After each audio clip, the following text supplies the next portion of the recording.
Hola, bienvenido a la explicación del mega simulacro en la sección de biología. Mi nombre es el profe Poncho y vamos a comenzar.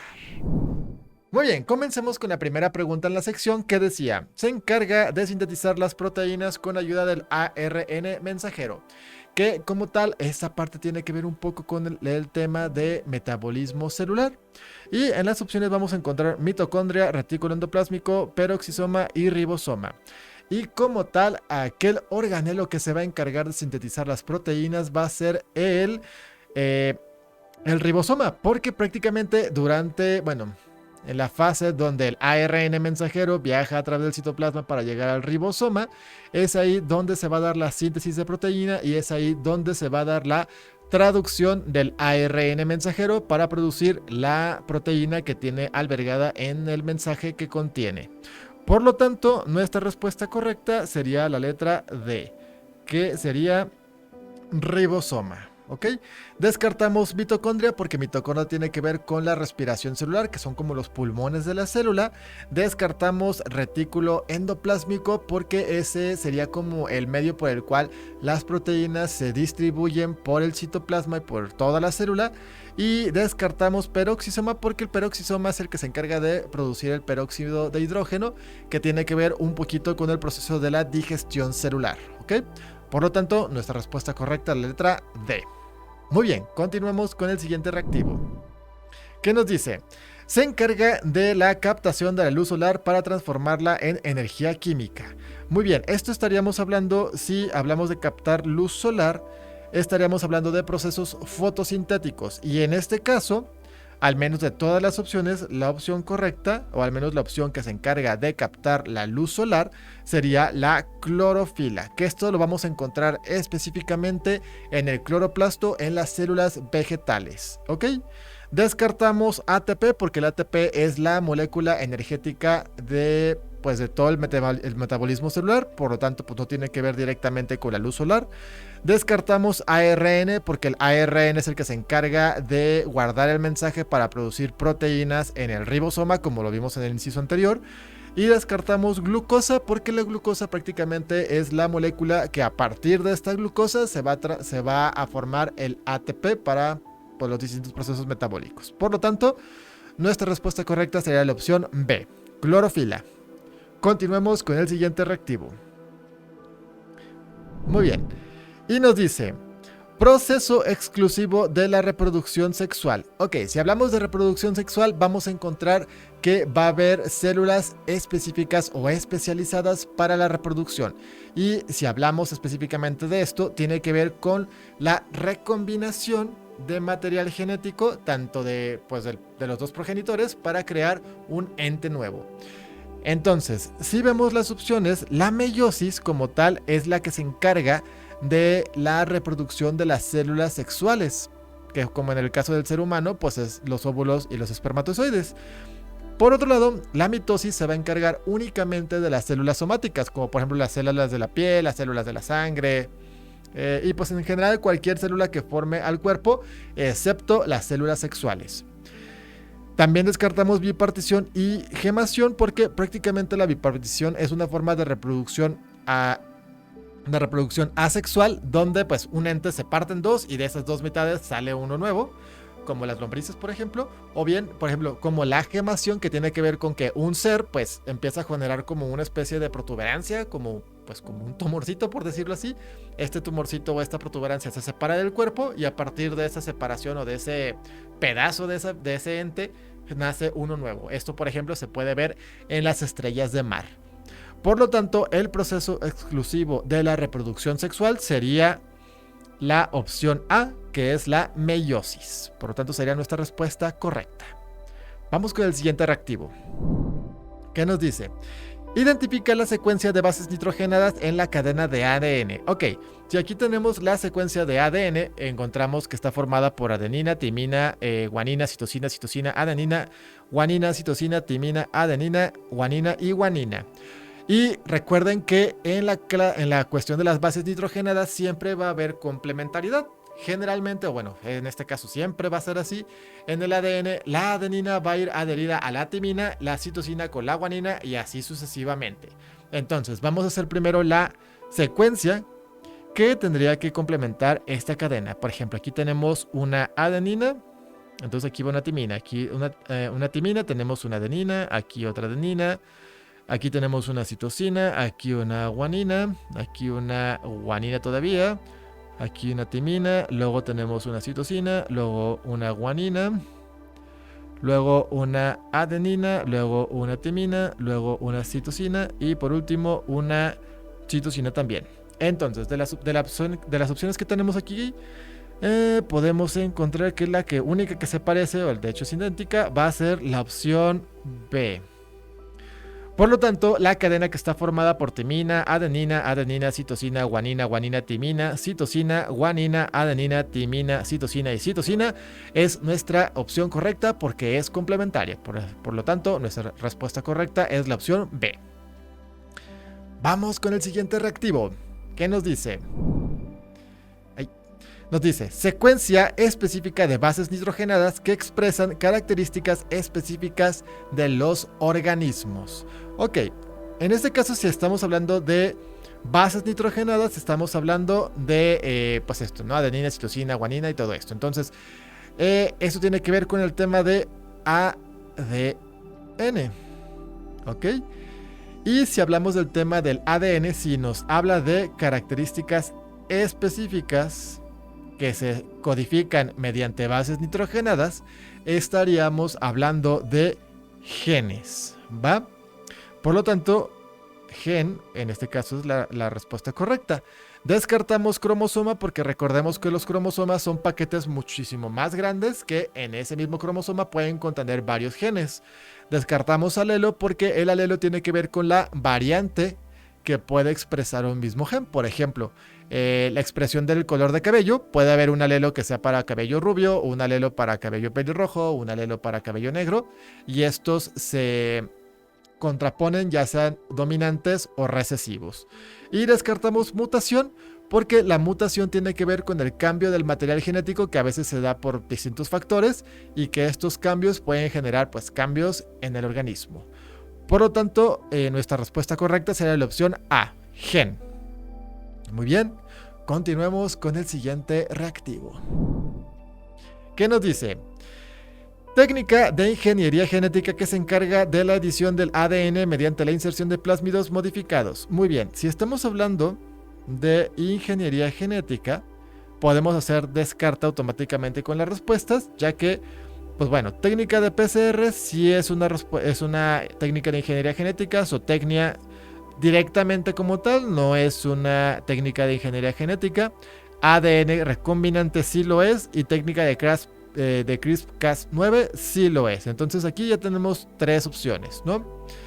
Si hablamos de cada una, la técnica de PCR recuerda que es aquella que se usa en los laboratorios para detectar ciertos padecimientos de origen genético o para detectar secuencias específicas de ADN, que es meten una muestra a una máquina, hay un montón de procesos y esa muestra que metieron a la máquina, la máquina hace muchas secuencias iguales para poder hacerlas observables.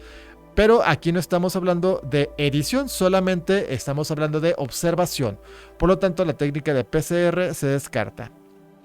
Si hablamos de la técnica de CRISPR-Cas9, aunque sí es una técnica de edición, no funciona como tal con la inserción de plásmidos, sino que la técnica de CRISPR-Cas9 tiene que ver con cortar genes que pueden ser perjudiciales o pueden ser poco benéficos en algunas especies o en algunos padecimientos, que sí es un proceso de edición, pero no específicamente insertando plásmidos. Entonces, también esta técnica se descarta. Por lo tanto, estaríamos hablando de la técnica de ADN recombinante, que esta técnica sí funciona así. Se modifican plásmidos que son prácticamente material genético circular, se les inserta un gen que se quiera reproducir, ese plásmido se inserta en bacterias y después esas bacterias se reproducen mediante pues, un proceso de reproducción normal para que puedan reproducir ese segmento que fue introducido en su ADN. Entonces prácticamente así funciona de manera muy, muy simple. Pero esta técnica así se le llama, ADN recombinante, y funciona así, con la adición de plásmidos para que reproduzcan ciertas secuencias genéticas benéficas para pues algunos procesos, ¿no? Y esto lo podemos encontrar en un montón de industrias como la formación de vacunas, en la cuestión alimenticia, en los agronegocios. Entonces es algo muy usual hasta cierto punto, ¿ok? Por lo tanto, nuestra respuesta correcta sería la opción C, ADN recombinante. Vamos con el siguiente inciso. Muy bien, dice número 7. Según la teoría transformista, cuando los organismos adquieren alguna modificación del medio que ayuda a su supervivencia, ¿qué sucede con esa modificación? Si hablamos de la teoría transformista, estaríamos hablando de Lamarck, que Lamarck prácticamente decía o hablaba de los caracteres adquiridos. Él decía que una especie, cuando estaba en un ecosistema, podía adquirir ciertas características que eran adquiridas por el medio. Por ejemplo, él decía que las jirafas en realidad en su momento tenían el cuello corto y cuando se esforzaban mucho por estirar su cuello para alcanzar las hojas de los árboles, su cuello paulatinamente se fue estirando y estas características se heredaban a las siguientes generaciones. Actualmente sabemos que esto no es cierto. Entonces, eso es lo que sostenía a grandes rasgos la teoría transformista. En este caso, si nos está diciendo que cuando los organismos adquieren ciertas modificaciones y nos preguntan qué sucede con esta modificación según la teoría transformista, entonces a lo que diría Lamarck sería esto, que estas características se transfieren a las siguientes generaciones, ¿ok? Y pues bueno, prácticamente es lo que sostenía Lamarck, ¿no? Que por ejemplo, en la opción A podríamos descartarla porque cuando se habla de que se pierden porque ya no son heredables, eso es lo que diría por ejemplo Darwin, porque Darwin sabía que estas características no eran heredables, ¿no? También se descarta la opción C porque si hablamos de características dominantes, Lamarck, o al menos la teoría transformista, jamás habló de características dominantes. Más bien era Mendel. Y la integración del material genético pues también se descarta porque pues simplemente no hay forma en que se integre al material genético a menos que haya una mutación, ¿no? Por lo tanto, nuestra respuesta correcta sería la opción B. Se transmite a las siguientes generaciones. Continuemos con el siguiente reactivo. Muy bien, dice: evolutivamente, ¿qué organismos dieron origen a los mamíferos? Muy bien, aquí estaremos hablando del tema de evolución, ¿no? Que esto es importante. Si hablamos de evolución, podemos hablar que en el orden que aparecieron aquí los organismos, primero fueron los organismos fotosintéticos, que es cuando se dieron los primeros organismos que pudieron hacer fotosíntesis para poder producir su propio alimento. Después aparecieron los peces. Y a partir de los peces aparecieron los reptiles. Y después de los reptiles aparecieron las aves. Y vamos a ponerlo así, en el número 5 aparecerían los mamíferos. ¿Va? Que es el número 5. ¿Va? Por lo tanto, si nos vamos en este orden evolutivo, consideraríamos que las aves dieron origen a los mamíferos, que de hecho por eso se supone que dicen que los dinosaurios están más emparentados a una gallina que a los cocodrilos, es por eso, ¿va? Pero bueno, prácticamente entonces podríamos hablar que nuestra respuesta correcta es la opción D, que son aves. Muy bien, continuemos con la siguiente pregunta. ¿Qué nos dice? Es un ejemplo de ecosistema mixto. Muy bien, si hablamos de ecosistema mixto, podemos encontrar que hay, 2-3 clasificaciones, dependiendo de cómo lo quieran ver, que son los ecosistemas terrestres y los ecosistemas acuáticos. Y en este caso, pues bueno, si vemos o hablamos de los ecosistemas terrestres, podemos englobar aquí a la selva y al bosque. Y si hablamos de ecosistemas acuáticos, podemos englobar a los océanos, ¿va? Por lo tanto, el ecosistema que tendría estas dos variantes, que puede ser como tanto terrestre como acuático, es la opción de los manglares, ¿va? Por lo tanto, nuestra respuesta correcta sería la opción C, manglares. Continuemos con la siguiente pregunta. ¿Qué nos dice? Es una de las principales fuentes energéticas contaminantes en México. Si estamos hablando de contaminación, estaremos hablando del tema de ecosistemas y específicamente de alteraciones del medio, ¿no? Alteraciones ecológicas del ecosistema.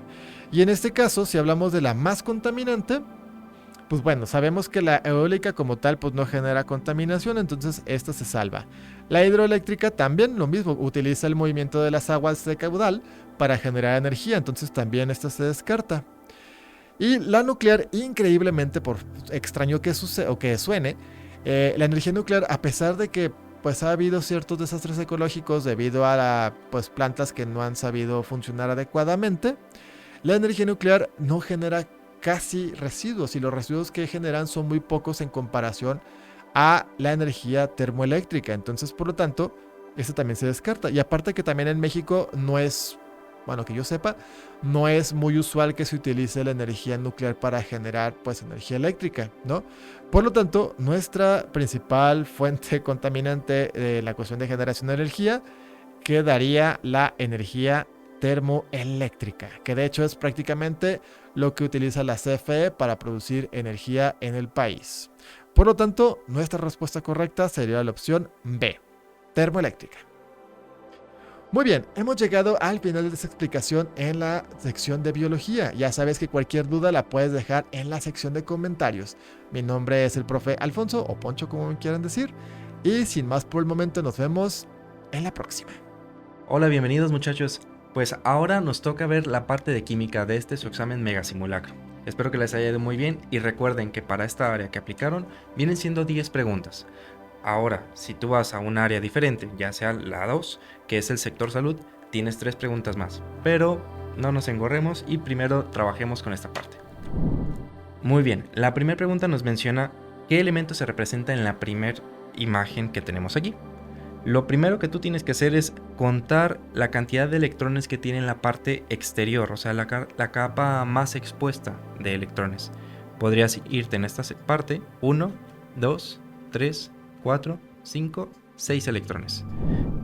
Es decir, que si nos vamos a la tabla periódica, podrías contar de esa manera y ahora sí nos vamos a la parte de primera, segunda, tercera, cuarta, quinta y sexta. En esta posición vamos a encontrar 6 electrones y nos podríamos referir entonces al elemento del azufre, que es nuestra opción C. El nitrógeno tendría que tener 5, el A pues no está como tal de elemento y P viene siendo también tener 5. ¿Va? Esa es una de las propiedades que tenemos de la tabla periódica, por grupos. La siguiente pregunta nos menciona a qué tipo de estructura se le conoce como esta que tenemos por aquí. Y es muy reconocida por precisamente lo mismo, por los electrones. Si te fijas, estamos manejándolo como si fueran puntos. Estos puntos son muy característicos de lo que viene siendo Lewis. El trabajo que hizo este hombre enumeró de la parte de la tabla periódica por grupos la cantidad de electrones que va a tener cada uno. Si bien lo dijimos en el ejercicio anterior, tú podías ir contando respecto a la tabla y por ejemplo el hidrógeno tiene 1. Si tuvieras para la parte más a la derecha iban incrementando de 2 en 2, como el berilio, luego el boro que vienen siendo 3 y en el ejercicio anterior mencionábamos el azufre y fíjate, aquí en el azufre tiene que tener 6. Por lo tanto, esta es una representación de Lewis. Vamos por el siguiente ejercicio, el cual nos menciona cuál debe ser la razón de cantidad de azufres con respecto a los que hay de potasios en la siguiente reacción. Bueno, primero hay que identificar los elementos. Aquí tenemos potasio y también tenemos de este lado. Aquí tenemos azufre y también tenemos de este lado. Sin embargo, hay algo muy notorio. De la cantidad de azufres tenemos la misma del lado izquierdo y derecho. Sin embargo, de la parte del potasio no tenemos exactamente lo mismo. Es decir, nuestra ecuación no está balanceada. Tendríamos que nosotros maniobrar, poner coeficientes a esta reacción y pues equilibrarla, ¿no? La respuesta o la ecuación balanceada viene siendo añadir 2 en la primera parte y otras 2 moléculas de agua, ¿sí? Ahora, si bien está ya balanceada, tú puedes notar que la misma cantidad de potasio, de oxígeno, de hidrógeno va a haber 2. En cambio, lo que viene siendo de azufre va a haber 1. Por lo tanto, la razón que viene siendo proporción que hay de azufre es 1 por cada 2 de potasio. Y esa es la respuesta, 1 por cada 2. La dificultad de este ejercicio era primero enfocarnos en la ecuación balanceada y luego nada más representar de manera correcta la parte de razón-proporción. Ejercicio número 4. Se trata de una representación gráfica de lo que es una reacción química, ¿sí? Y primero lo que tenemos que hacer es ver dónde inicia en la parte vertical nuestro gráfico y dónde va a terminar, ¿sí? Puedes notar que no sobrepasa el inicio y eso es muy característico de las reacciones endotérmicas. Las endotérmicas van a, por así decirlo, en la energía que se consume no va a ser tal que produzca la misma reacción. En cambio, una exotérmica lo que va a hacer es bajar y va a ser energía. O sea, la misma reacción va a generar su propia energía. Por ende, se ve un poquito más hacia abajo ese tipo de reacciones. Y las endotérmicas, como se consume, entonces no genera ese tipo de reacción, de caída pues de la reacción. La tercera y cuarta son ahora sí que de quitarlas, no tienen nada que ver y solo tendríamos que recordar un poquito las características de estas dos. En el punto 5 nos dice que esta gráfica, ¿cómo se puede representar en una ecuación? Lo primero que tú tienes que recordar aquí es la parte de equilibrio.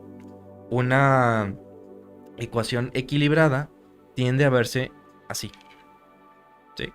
Es decir, si tú partes en un eje vertical, tienes la misma carga de un lado que del otro. Esto quiere decir que son reacciones pues en equilibrio. Y una reacción en el equilibrio es la respuesta, es el inciso, número C. ¿Cómo se podrían ver el inciso A y el inciso B?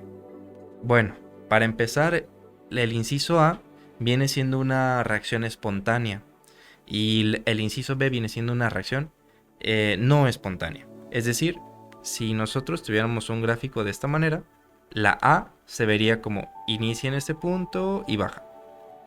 En cambio, la B, viene siendo, si tenemos aquí nuestro gráfico, hace lo contrario. Uy, a ver si me sale. Baja un poquito y sube. No sé si alcanzas a percibir que es lo mismo pero volteado, girado. ¿Y qué pasa si tú tienes de un lado y del otro lo mismo? Entonces se produce lo que viene siendo esta parte cónica, ¿sí? Como algo equilibrado, vaya. Y las D no puede ser porque a pesar de que sí tiene una dirección espontánea, pues está generándose por un solo reactivo y se ve un poco más diferente. Tiende a verse como la primera, ¿sí? La 6 nos menciona que vamos a completar el enunciado y nos dice: los jabones son sales sódicas o potásicas de tal cosa que son solubles en agua. Y aquí hay que recordar un poquito los términos de la parte de ácidos grasos y sus funciones. De hecho, ácidos grasos es la respuesta correcta. ¿Pero por qué? Bueno, has de recordar que si tú tienes una grasa y le añades sosa, lo que vas a producir es jabón en conjunto con glicerina, ¿sí? La parte de la glicerina es parte del jabón, pero en cambio en la reacción también esto consigo va a llevar lo que viene siendo el agua. Así que la parte de ácidos grasos es, como por así decirlo, esta parte grasa, ¿sale? Y recuerda que pues el jabón es precisamente eso, ¿no? Un quita grasa, una arranca grasa, que por ejemplo lo utilizamos para los trastes, lo utilizamos para bañarnos y pues precisamente lo utilizamos quitándolo con agua. Eso es a lo que se refiere este enunciado. El ejercicio número 7 son dos de los contaminantes primarios. Primero tienes que recordar cómo es la estructura de un contaminante primario. Para empezar, no tiene tantos números. Es simple, o sea, la estructura que tiene es simple. Por ejemplo, el caso número D, no es un primario porque está compuesto de muchos, ¿sí? El caso C tampoco va a ser la respuesta porque también está enlazado con otros. Son como o terciarios o secundarios. La respuesta correcta en este caso va a ser la A. ¿Sí? ¿Por qué la A? Bueno, pues precisamente de los primarios, si te puedes acordar un poquito más o menos cómo es la estructura, es estos dos que tenemos aquí, SO2 y lo que viene siendo CO2. ¿Sí? Esos vienen siendo los contaminantes primarios. Y todo lo demás que se vaya generando, CO3, O3, SO3, todo lo demás que relacione un número más grande que 2, precisamente ya estamos hablando de otro tipo de contaminante. ¿Va? La número 8. ¿Cuál de las siguientes vitaminas es hidrosoluble? Por hidrosoluble, pues recuerda que lo que estamos buscando es que no se absorban de manera tan sencilla en el cuerpo. Una liposoluble, que es lo contrario, son las que se buscan absorber de manera muy muy rápida por parte del cuerpo. Es decir, la vitamina A, la D, la E y la K. Ahora, si nos vamos a la parte hidrosoluble, que viene siendo la que no se absorbe con facilidad, pues viene siendo la vitamina C, que es la respuesta, y todas las vitaminas B. Sin embargo, esta vitamina B19 no existe. Si hubiera sido una vitamina B que sí existiera, entonces ambas podrían ser catalogadas como las respuestas correctas. Pero como la B19 no está como tal en el catálogo, no pasa. ¿De acuerdo? Ahora, vamos por la opción número 9. ¿A qué presión ocurre más rápido la siguiente reacción? Primero, ve la reacción. Es la descomposición de lo que viene siendo el peróxido. Sin duda es una de las reacciones más exotérmicas que tenemos, ¿sí? ¿Cómo nos podemos dar cuenta de eso? Exotérmica, no porque te lo sepas de memoria, simplemente tienes que verte la entalpía de reacción y notar que si es negativa, entonces produce calor. Y llega a tal magnitud que se vuelve pues muy, muy, muy excesivo. Ahora, ¿cómo sabemos a qué presión ocurre más rápido? Es fácil. Entre más grande sea, más rápido va a proceder la reacción. Es decir, vete por la presión o la temperatura que te marque con mayor amplitud. En este caso, 90 atmósferas. Y vamos por la última. Esta última de nomenclatura. No somos unos expertos en nomenclatura, ¿sí? Y quizás se nos cueste mucho trabajo identificar qué tipo o cuál es la cadena principal y cuál de ahí es la ramificación que tengamos, pero algo que sí te puedo asegurar es que si te sabes estos tres, las terminaciones principales de los alcanos, alquenos y alquinos, ya lo hicimos. Recuerda que alcano viene siendo un simple enlace, un alqueno viene siendo dos enlaces y un alquino viene siendo triples enlaces. Ahora, de toda esta estructura, ¿todos son enlaces sencillos? No, ¿verdad? Tenemos aquí un doble enlace. Con ese doble enlace, ¿qué es lo que vamos a tener que decir? Que la respuesta correcta se encuentra en el inciso C.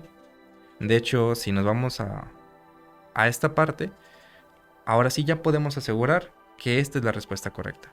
Simplemente por este doble enlace, nuestra ramificación principal, si ya te quieres poner un poco más técnico, pues sí, vendría siendo esta porque tiene la ramificación más amplia. Vienen siendo 8 carbonos.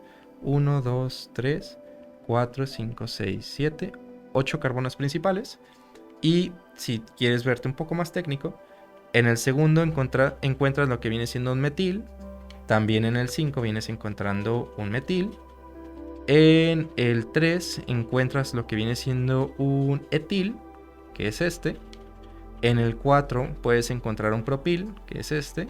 Y en el 6... no, en el 6 ya no. Solo queda en el 5. ¿Va? ¿Dudas por aquí? Bueno, pues espero que esta explicación te haya sido muy útil y nos vemos en la próxima. Hasta luego.